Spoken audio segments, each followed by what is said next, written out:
GearNetwork.com. The following is a presentation of the Gear Radio Network. Hey, this is H.C. Loke. You're checking out the All Bets Are Off podcast with Robbie Vegas.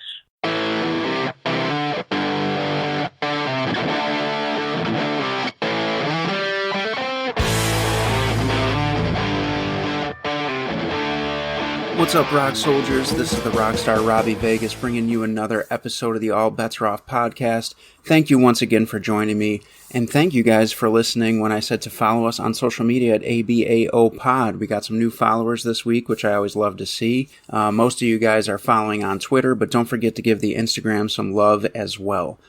Today, we are back in the saddle with professional wrestling, and we have main event Michael Mars joining us today. I'm very excited to bring you guys this interview. I hope you enjoy it, and you'll give him a follow on all his social media, and go check him out when he's in your area, if you're in his area, however that works for you. But we're not just going to talk about professional wrestling, we're going to talk about some paranormal things as well. So this is one for a couple groups of our listeners, our pro wrestling fans and our cryptid paranormal people. So sit tight. If pro wrestling isn't always your thing or necessarily your thing, there's something in here for you, and vice versa. If the paranormal isn't, there's still something in here for you. So I think you guys are really going to like this, so let's not waste any time and get to it.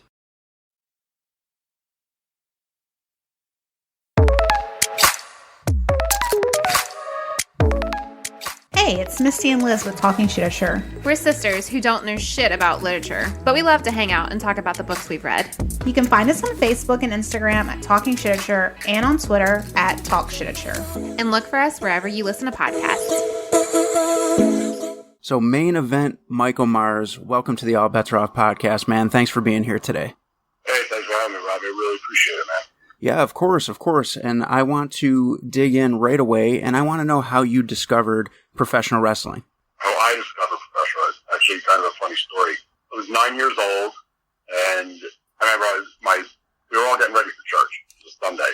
Mm-hmm. And I was ready. I had nothing else to do. I just sat down, put the TV on, flipped through the channels, and I stumbled across wrestling. And it's this masked guy. I remember it was a masked superstar, the lady. And he was, just squashing this guy. And I've never seen anything like this. And I felt so bad for that guy that when I got to church, I actually said a prayer that he would be okay. I had no idea it was a work. I had no, my parents never watched wrestling. Nobody in my family watched wrestling. It was completely new to me. And I was hooked.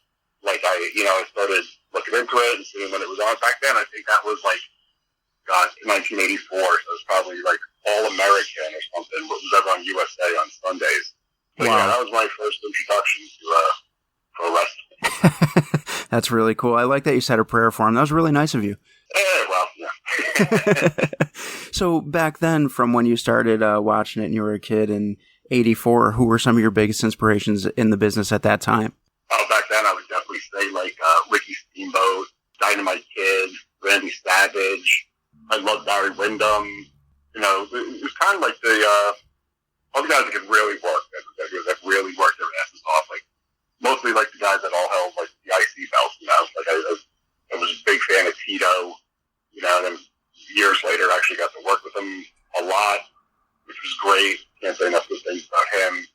But yeah, it was Bret Hart, Ted DiBiase. The guys that were you could tell the difference. Even back then when I was a kid, I could tell they put a lot more effort into what they were doing than a lot of the guys, and to me that was just more entertaining, and I guess it was high flying really before, the modern day, the crazy stuff the guys are doing now. I guess back then that would have been, the crazy stuff, just coming off the top of the crossbody or something like that. Yeah, right. No, I agree. And I like that you threw in Dynamite and Barry Windham too, because they're so great, and I feel like nobody really talks about them much anymore, and that's kind of a shame, because you gave a great lineup of people there, and they fit right in with the greatest. Yeah, especially guys like Barry, who were just so big, and it looked like he was just floating on air, even the way he comes down the aisle and get into the ring was just it was just effortless. He was just floating on air.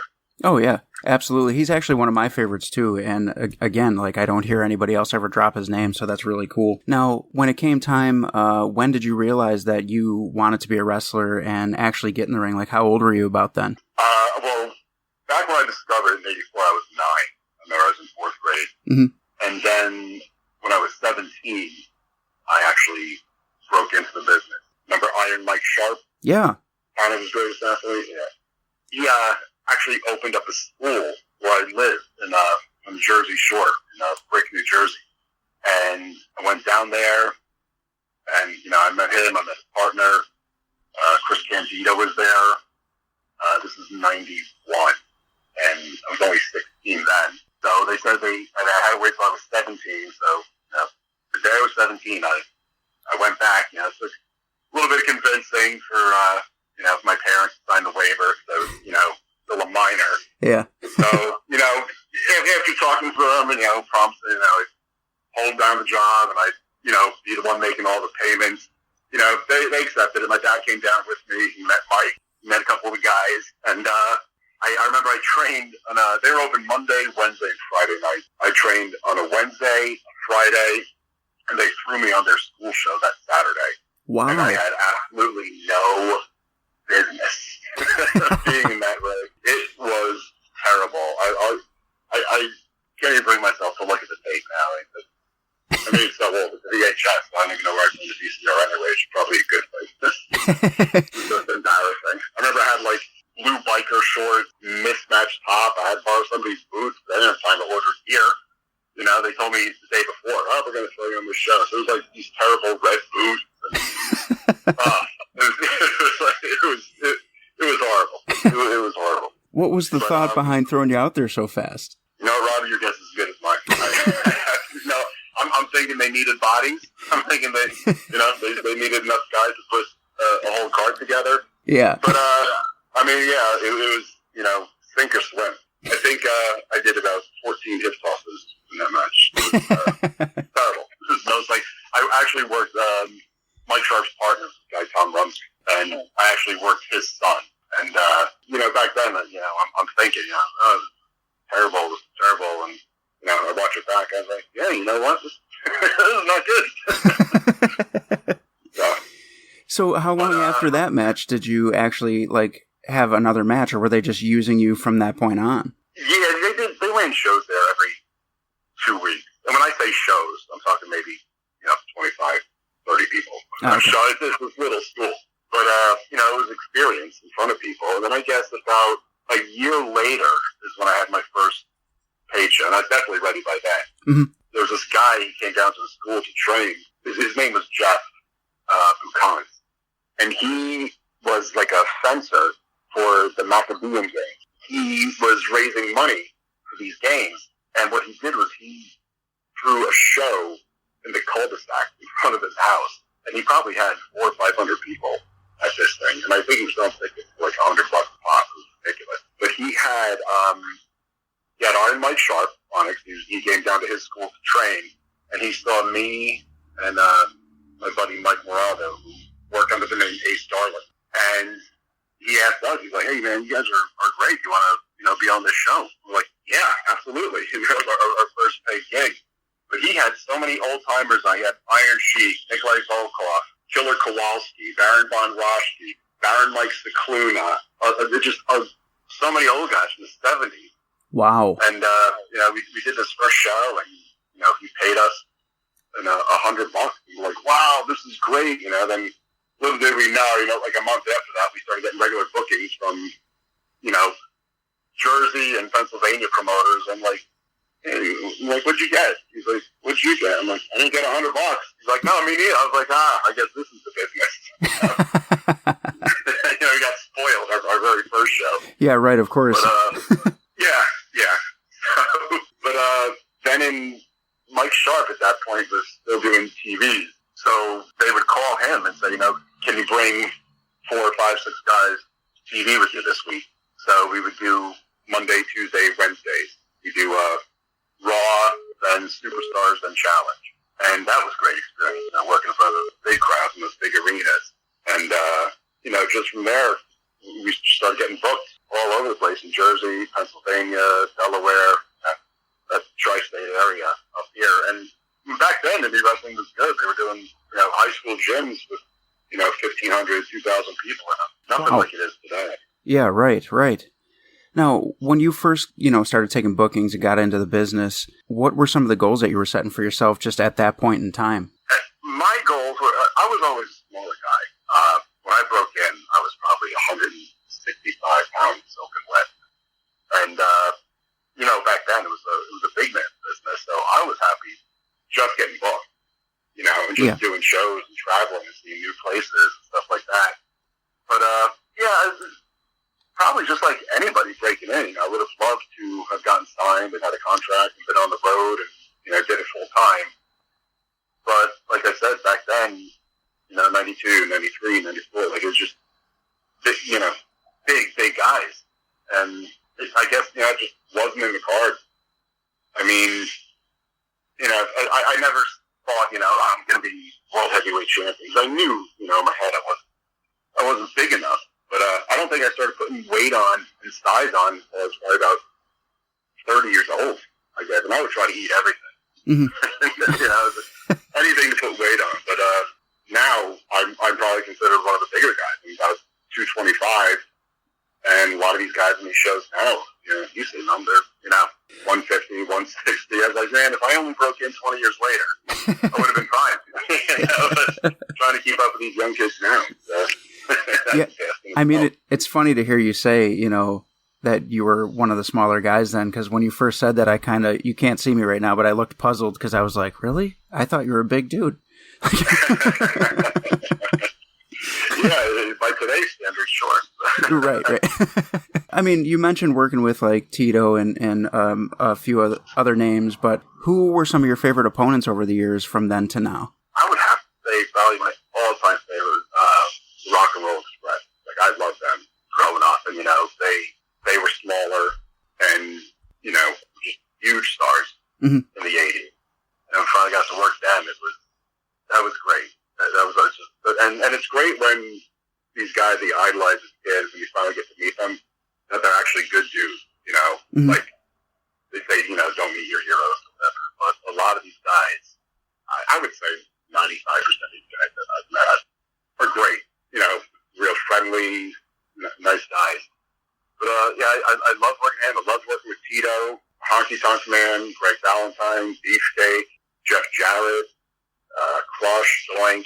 There's a lot of guys that I broke in with, too, went on and signed contracts. Guys like Tommy Dreamer, Stevie Richards, but I broke in with those guys, and it's good to see them, get signed, because they were good guys. That's awesome. Like one of the main companies that I'm working for now is ISPW Wrestling, and it's ran by Tommy Fierro. He's trying to bring back like 80s old school wrestling. Like he has 80s wrestling on Instagram, and he has a couple different accounts. He has over 500,000 followers, but he's been running these wrestling cons. He's actually got one coming up. It's going to be his third one in May, but he's got like we said, I was talking before, Barry Windham, got Jake Roberts, DiBiase, Beefcake. Actually, he has Jake and his ex-wife, Cheryl. She's making an appearance. Oh, wow. Got the Rougeos, Demolition, the Islanders, and the big name for this one is Jesse the Body Ventura. Oh, my God. He doesn't make a lot of appearances. Yeah, no. But that's on May 7th at the Menin Sports Arena in Morristown, New Jersey. But, he's got a show this Friday in Totowa, the PAL. But he's got Jimmy Hart on it, Danny Doring, who's now going as a superstar, Danny Morrison. He's going to work with Bull James, who's from NXT.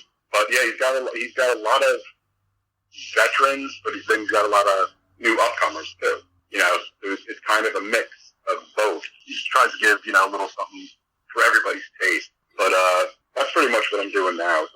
I'm getting older. I'm 47, so I really don't want to work more than once or twice a month. Yeah. It takes me 4 or 5 days to recover after. I mean, the car ride home is where I cramp up and trying to get out. It's like getting into a hot shower. Yeah, right.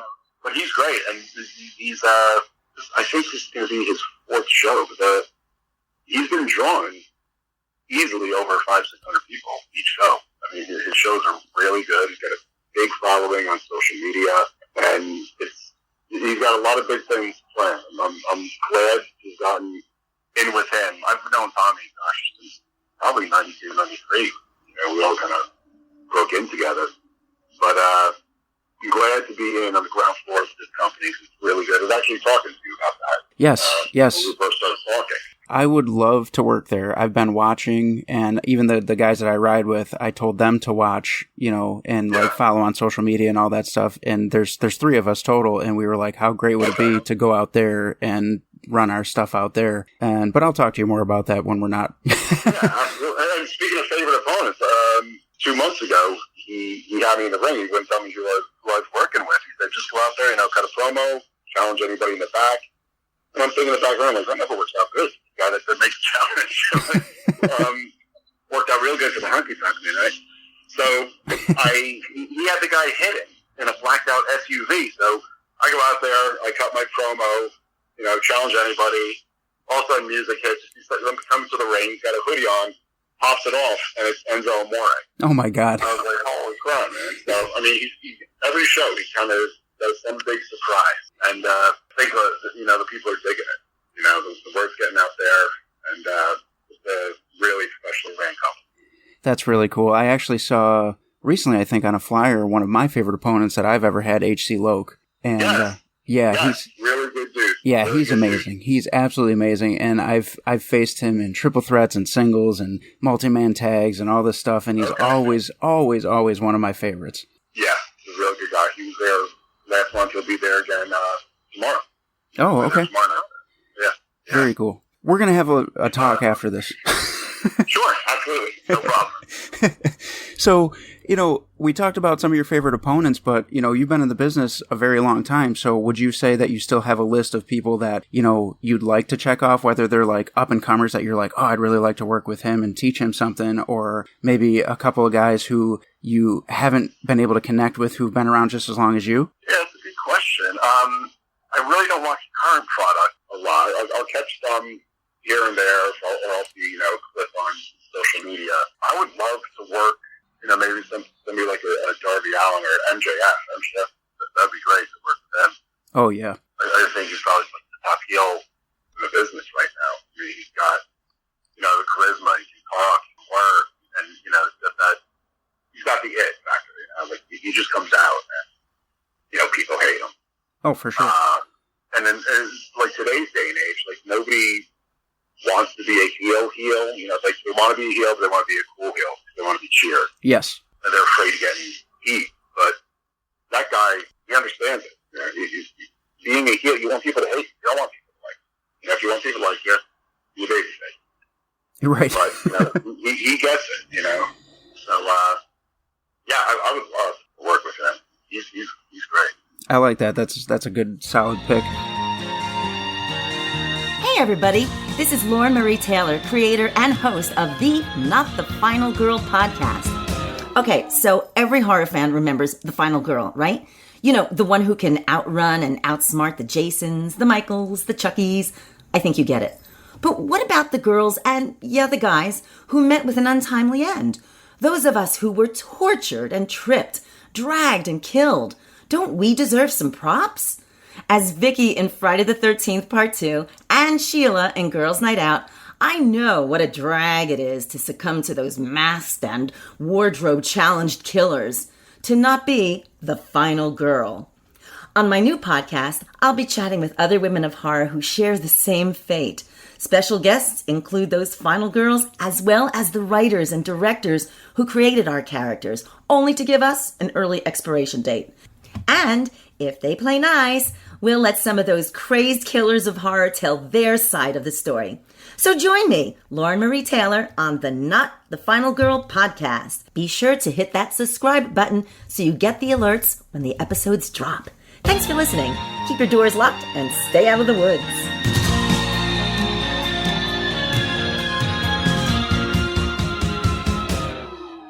If you have a business, you need a website. What's the best way to get a website up and running? Choose a website hosting company that makes it simple, like Pair Networks. Pair has over 20 years of experience managing the entire digital ecosystem for thousands of online businesses all around the world.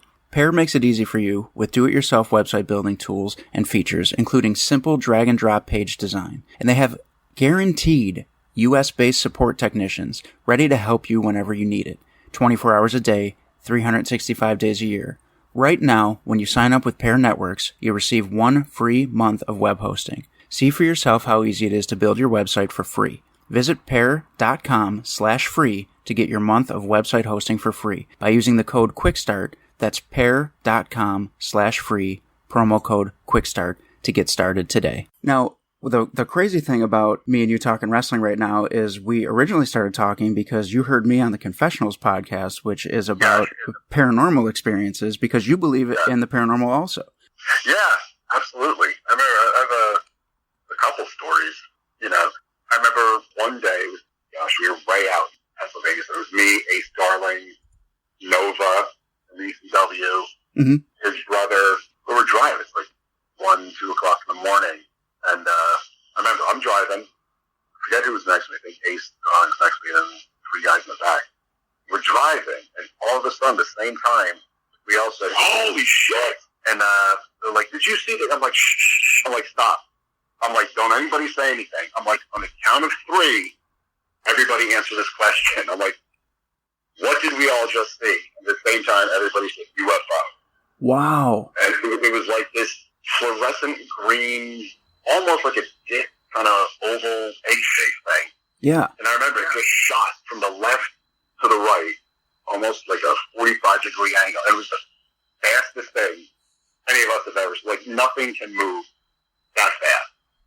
And we were all just like, nobody's ever going to believe this. We're like, no, we're never going to say anything to anybody. They think we're crazy. I'm like, this is like 1994. But yeah, man, that was definitely a weird experience. You know, it's so eerily similar to the story I told about seeing Bigfoot on the Confessionals. I could see why you were immediately like, "Hey, man, me too." Yeah, exactly. But my father actually told me a story, and my father was actually a Catholic priest. Oh, okay. And you know, he wanted to start a family, so he had to write a letter to the Pope, and this is way back in the 70s. You know, asking to, you know, he wants to leave the priesthood, he wants to start a family, and took the Pope a year to get back to him. He had a letter, you know, saying, yes, you know, I give you my blessing, go ahead and start a family. But he told me when he was a priest, you know, all the priests live in a rectory, you know, kind of like an apartment building, you know, they all have their own room. But back in, I guess, the late 50s, early 60s, priests would always walk around, you know, they'd have a little book with them. And if someone, you know, it was just the beginning of the Catholic man. Sometimes like this man dedicated to, you know, so and stuff. So his buddy had his appendix taken out, and he was in the hospital, and they got a call, you know, saying that his stitches burst open. You know, could you guys come and bring him, you know, some new clothes, whatever. So they showed up, and like, what happened? He said, I was laying in bed. Then I heard something. He said, I looked up, and I saw Father so-and-so. I don't remember the guy's name, but it was a priest that had died about 2 days earlier. And he said he was at the foot of my bed, sweating, crying, and he looked like he was in a lot of pain, and then he just disappeared. So they're all like, what? That's crazy. They're like, you know what? Let's when we get back to the record, let's go into his room, you know, and see if we can find anything. So they're going through his room, and they found his little book, his Bible, and like I mentioned this before, they would, you know, carry it around with them all the time, and it had $1 in it. Now, back in the day, if you saw a priest on the street or something, you know, and you needed, you know, mass said for someone who was sick or, you know, dying, or, you give the priest $1, you know, it's like a, you know, donation for the church, whatever. So they said someone must have approached him, given him this $1 to say mass for someone, and he never got to do it because he passed away. Like this Sunday, let's say, you know, this mass is dedicated to whoever approached Father, you know, so-and-so. So they did that, and that same night, the priest that was in the hospital woke up, had another vision, said he saw the freestanding at the foot of his bed again with, like, glowing lights around him. He was smiling.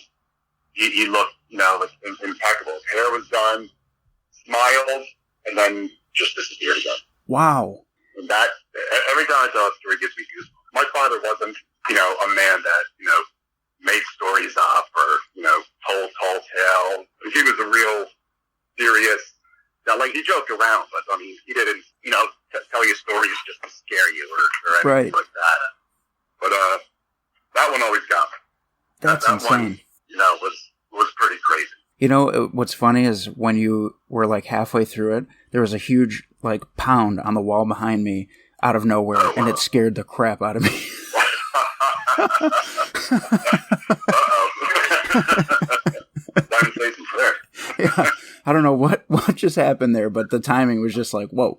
Wow. So I know you listen to the Confessionals podcast, which is one of my favorite podcasts. Are there any like paranormal TV shows that you like to get invested in and check out? I've been watching a lot of, because I'm a huge Ozzy fan. It's Osbourne's Want to Believe. You ever seen that? I have. Pretty funny. Yeah, that's pretty funny. I'll watch that. If there's ever anything, about Bigfoot, I'll watch. I've seen a couple documentaries on. All right, I got to stop you there because now I know you believe in cryptids, and you mentioned Bigfoot. So what do you feel about the Dogman? Do you believe in the Dogman? I don't. I don't even know if I believe in Bigfoot. Ah, okay. Sure. I'm extremely intrigued by the whole thing. Mm-hmm. And, if it is out there, I'd love to see it. But, I want to be in a car doing it. I don't want to be hiking through the woods or, something like that and bang into them. 100%. But the Dogman, I've heard a lot of stories about it. There's not as many stories on him as there is Bigfoot. Right. Obviously, there's something that big and that aggressive. And, because every story you hear about Dogman, it's like, oh, it's so aggressive and they're so nasty and they're so mean, but everybody always lives to tell their story about Dogman. Yeah, right. If he's so aggressive and so mean and nasty and how are you still hear that? Like at least the Bigfoot stories, you don't hear him attacking anybody. They'll see him and he's walking through the woods or whatever. Right. But every Dogman story here, I don't know if you heard this one. It might have been on Tony's podcast.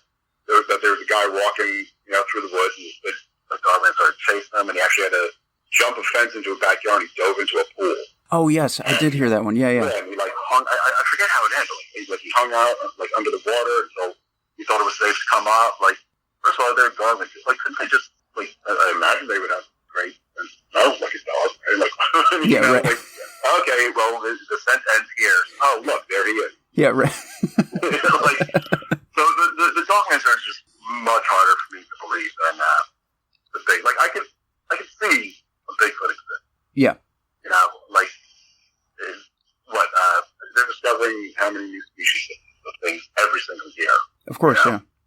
And woods are just so dense. Could something be out there? I'm not saying no. Right. But I'm more one of those people. I need to kind of see. I don't know if I would believe in UFOs if we didn't see what we saw, all those years ago. But now with all these government videos coming out, you kind of have to believe that. And I thought it was funny how they released all that information in the height of COVID too, where nobody's paying attention. Yeah, right. Of course. And it's funny too because obviously I have a belief in all this stuff, and the Dogman is one that I want to believe in so bad, just because it's such a cool concept. But you're right. Yeah. Sometimes I hear people's stories, and I'm like, nah, fuck you. yeah, right. Okay, sure. I don't know, just some. What's in that cigarette? Yeah, it's just the way that they tell it, some of these people tell it, and I'm just like, you sound like you're just somebody who wants to be famous. Yeah, and a lot of these people have multiple sightings, Right. They're like, they're millions of people that don't have one, but you're having two?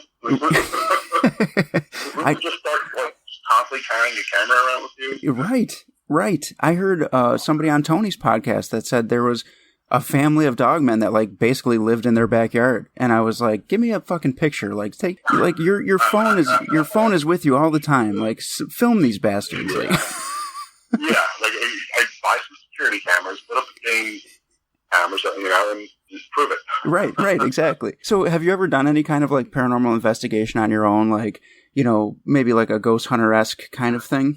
No, I've never done anything. I would like go on one of these things, these excursions that Tony's doing now. Oh, yeah. He actually doesn't live that far from me. He's probably maybe about 40 minutes from Oh, really? Yeah. I've talked to him a couple times on social media, just, texting back and forth. But yeah, now that he's doing this, was it Legion of Legends? Yes, yep. Yeah, like that sounds really, like something like that would be really cool. That's a good plug because he's going to be a guest on the show in like 2 weeks. Oh, nice. Awesome. Yeah, like something like that, like going looking for Bigfoot or, something like that. I would rather do something like that than go ghost hunting. Mm-hmm. Like, my wife had her own cleaning business.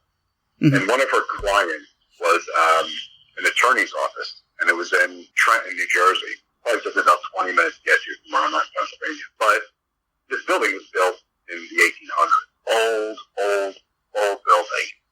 And every night, it was five floors. And every night they just wanted, like, the waste baskets emptied. And then once a week, usually on Saturday, Sunday, go in and do a whole clean with the vacuuming and mopping and all that stuff. Mm-hmm. But every night they wanted the waste baskets in every single office. And probably about maybe 25, 30 offices like that. So I said to her, I'm like, I'll go every night for you. I'm like, I don't want you going into Trenton. It's not a great area. Every night, she's 5'1", 100 pounds. Right. I'm like, I don't want you going, because especially in the winter, it's dark at 4:30 here. Yeah, of course. Yeah. So I would go in, and I always had a very uneasy feeling in this building. I don't know why. Like, nobody ever told me anything about it, mm-hmm. but I would get a feeling like I was being watched. So, and that was the fourth floor. I thought was the creepiest, because even like the hallway, like the building was so old, the hallway, the walls kind of bowed almost. They weren't straight. Yeah. Kind of like had a curve to it. But ironically, the bottom floor is where I had an experience. I was in you walk in and it's the main lobby, the secretary's, and off the side of that was the main attorney, his office. So I would go in, I would open his door, get the waste basket, come out, and go all the way down the hall. I guess there's about 5 or 6 more offices there. Come back to get out, to go back up the steps, and his office door was closed. Wow. I was like, there's nobody else here. Yeah. It's only me. So that happened, I want to say 4 or 5 times. Really? And then came in one Sunday. It was just her and I went downstairs, and the door was shut. So I'm like, all right, I'll start the other end of the hall. We came all the way back, door wide open. Wow. And my wife was all the way up to the 5th floor. Like, she would start at the top, I'd start at the bottom, we meet, in the middle. Right. And then, we heard this, I go all the way back down the hallway, and there's papers all over the floor, and computers all over the floor, and I looked up, and the window was smashed in. Wow. I was like, oh, man, I don't know if you guys will hear it. And I very calmly walked up. I was like, Marianne? She goes, yeah. I'm like, come here. What's she saying? I don't want to scare her. I was like, yeah, somebody's in here. The window's broken. But if there's somebody still there, I didn't want them to hear us. Right, yeah. So, like, hey, what's up? I'm like, just follow me. She's like, what's wrong? I'm like, just follow me. So we get all the way down, and we get outside. I was like, window bashed in. We called the cops. And the weirdest thing about it is all the glass is on the inside of the building. Mm-hmm. So the cops went out there, and it had been raining, all these 2 or 3 days at that point. Yeah. There's not one footprint outside that window. Oh, my God. Not one. There was no fingerprints on the window. They fingerprinted the entire office, and we followed up, a couple days later with some of the attorneys that worked there, including the attorney whose office that was. And they're like, they didn't find anything. It's like, there's not one fingerprint. And I don't know if you've ever seen it with this one police do fingerprints, but they leave behind dust. Yeah. And it was everywhere, all over this poor guy's office. And they didn't find a thing. And nothing was taken. That's the funny part, too. Like, is they're like, maybe it's, a husband going through a bad divorce, and, he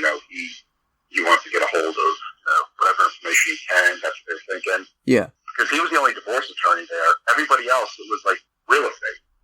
You know, it wasn't anything, you know, where you're going to, you know, oh my God, his love drug dealer, you know, and he's not out for blood. But, you know, real estate deal. Yeah, right.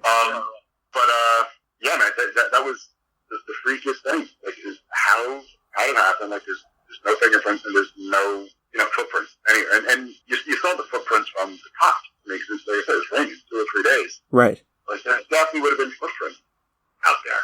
And for nothing to be taken, you know, it's even weirder. I don't know. That place was, then started talking to the secretary's husband. He was a maintenance guy. Mm-hmm. And he's like, I painted this entire building. He's like, and I stopped. He's like, because I would have to do it at night, obviously, when, you know, there's nobody here. Yeah. He goes, I would hear the strangest noises. I swear to God, a little girl was calling out, you know, help, help. He goes, and I was the only one in the room. I'm like, yeah. I'm like, well, downstairs in the main office. I'm like, that door is constantly opening and closing by itself. He goes, yep. He goes, it does that. I was like, all right.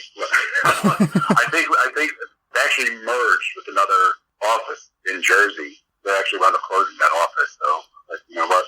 Just as well. I'm like, I don't think I'm back anymore. You know? And it was just a creepy deal. But maybe I'll tell Tony about that. Go investigate that building, because there's definitely something going on there. that is, and that's why I do not want to go in Palestine. I know how I felt when I was there, and you know, I wanted to be anywhere on the planet other than that building. I think you need to go on the confessionals and tell your stories on his show, because that was a wild story. You gave me goosebumps with that one. So now I got to curve back to kind of wrestling, but also throw in some music, because we're going to shake off this spooky feeling right now. And so music, what gets you in the zone when you're training or getting ready for a match, or even in the locker room? Like, what are you listening to? I listen to mostly rock. Like, I love a lot of, like, I grew up in Cape, so I'm stuck pretty much listening to the same, you know, Motley Crue, Poison, Warren. Oh, you're speaking my language, man. Yeah. I know it's not a cool thing to say, but growing up, I loved Poison. And, you know, my wife and I, we kind of became friendly with Bret, and, you know, met him a bunch of times, and hung out in his bus, and he turned out to be really, really cool guy. Really, really good dude. Like, whenever he was in the area, he would have tickets for us. You know, like he did around New York, New Jersey, Atlantic City, stuff like that. We'd always have tickets. I actually have pictures. I'll have to send them to you. Of my wife on stage with him in California. What? Yeah, it was awesome. That's cool. Yeah, and then we became friends with Big John. Yeah. Remember his bodyguard? Yep. Yeah. Who actually did stuff in wrestling. He was more of like a bodyguard. He didn't really work. Yeah. But yeah, he was really cool. I remember that night he gave me his number. He's like, I got to go meet the entertainment director. He's like, it's probably going to take about 45 minutes. He's like, here's my number. Call me. He's like, we're going to went out for drinks. I was like, no problem. But yeah, because I think that was the first time we really like met Bret. We were out there visiting her sister, went to the show, and we were on the stage. And you know, at one point, I don't know what made me do it. I grabbed her, threw her up, and you see Big John coming, and Bret goes, no, she's fine. And they started singing together, and then you know, she jumped down, and I was like, oh, we're gonna get thrown out. They were really cool about it. And Big John, like I said, came out to us after the show, and we exchanged numbers, and went drinking that night. You know, I'm going to have to... When, yeah, go ahead. I was going to say, I'm going to have to send you my pictures of me and Big John and me and Bret, because I actually have the Poison logo tattooed on my arm and Bret autographed underneath it, and I got a tattoo there. Yeah. Oh, that's awesome. that's really awesome. I actually kind of got my foot in the door with him with Balls Mahoney, was a good friend of mine. He was a Jersey guy, and he lived the next town over from me in Jersey. And he is the one that actually kind of first introduced me to Bret after all that happened in California. Yeah. And he's like, oh, okay, so, you know, they're not crazy. You know, I guess, you know, related to like a mark or something, you know. Yeah, right. Of course. But yeah, after that, he would give us tickets for That's great, man. Of course, me and you would get along with wrestling, 80s hair metal, and paranormal. That's my stuff. Absolutely, man. What else is Breaking Bad, that's it. Yeah, right. Well, listen, man, I don't want to keep you too long, and we've been going for a little bit here, so I want you to plug upcoming events that you have for wrestling, and I want you to plug your social media so that all of my listeners can start following you and keep up with, your matches and where you're going to be at. Oh, yeah, man. That's awesome. Thank you. I'm just doing Instagram right now. MNM31313.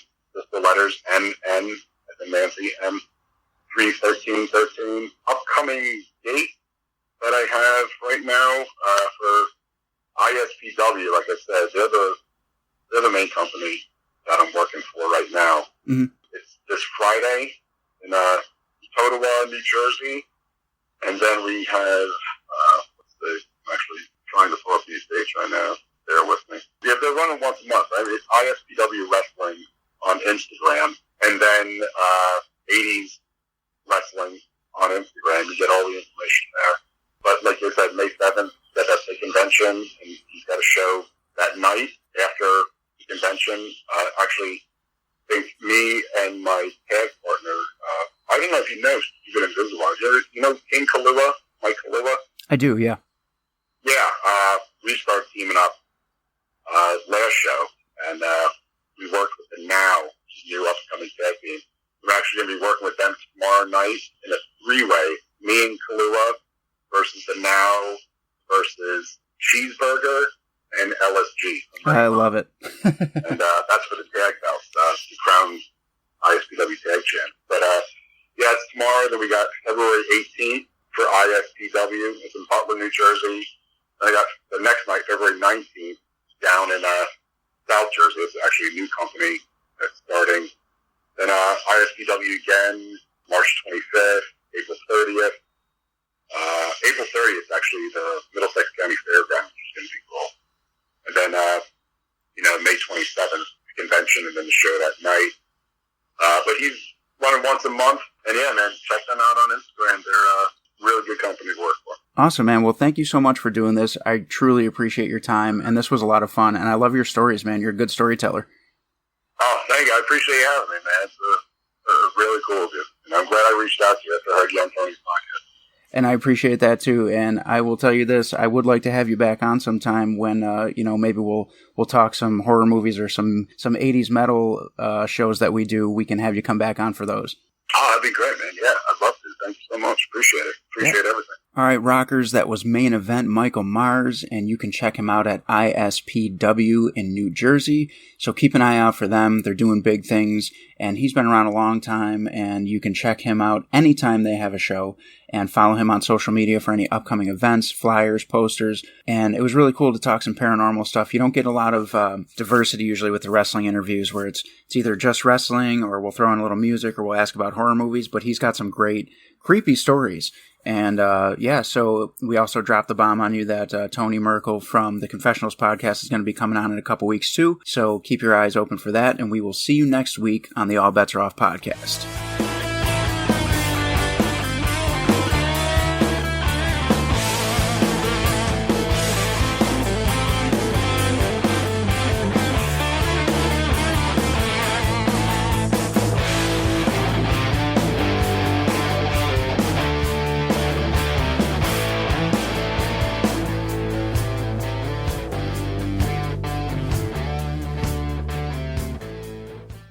The preceding presentation has been brought to you by the Gear Network.